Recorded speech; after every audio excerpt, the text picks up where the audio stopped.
What's my name? I'm a lawyer, a historian, and also a theologian.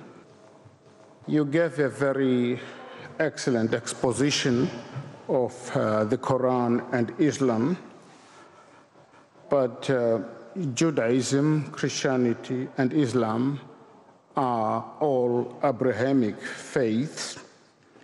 A Jew could have said the same thing, or there's almost the same things as you said, by quoting the Quran.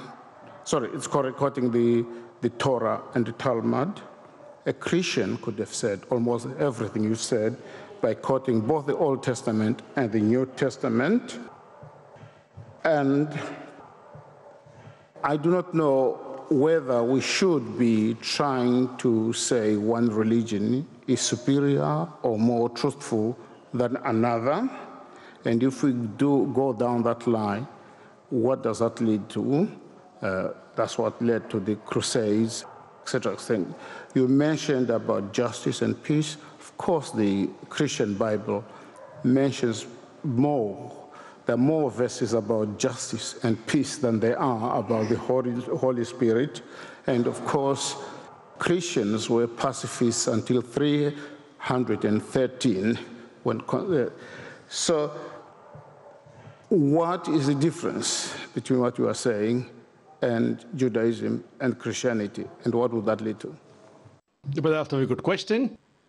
And I do agree with him that if you read the books of Judaism, the books of Christianity, you will find verses of peace. Never in my lecture ever did I say that any religion is against peace or any religion is in favor of terrorism. I always said all religions are against terrorism. What I made one statement in my speech, that the verse of the Quran, chapter 5, verse number 32, this verse, which is so emphatic, I do not find a similar verse in any other scripture, because I'm a student of comparative religion, saying that if you kill one innocent human being, it is as though you have killed the whole of humanity. And if you save one innocent human being, it is as though you have saved the whole of humanity. It was only one verse. So that generally, I do agree that most of the religions, almost all, they speak about peace.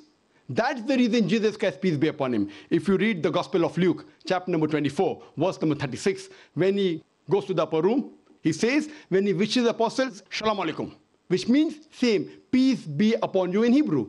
So the greetings of Jesus Christ, peace be upon him too, when he met the people, was Shalom Alaikum, which meant same in Arabic, Assalamu Alaikum, may peace be on you. Regarding you saying that one religion is superior to the other religion, I believe Almighty God sent only one religion. He has not sent different religions. What the Quran says, he has made human beings into different tribes, different colors, different languages, so that they may recognize each other, not they may despise each other. The only religion that God has sent to all his messengers, whether it be Moses, whether it be Jesus, peace be upon him, Moses, peace be upon him, Muhammad, peace be upon him, it was to submit their will to Almighty God. I believe all these messengers, right from Adam, Noah, Moses, Jesus, Muhammad, peace be upon them all of them brought the same message, that believe in one God and worship him alone and only him and submit your will to that Almighty God. Hope that answers the question.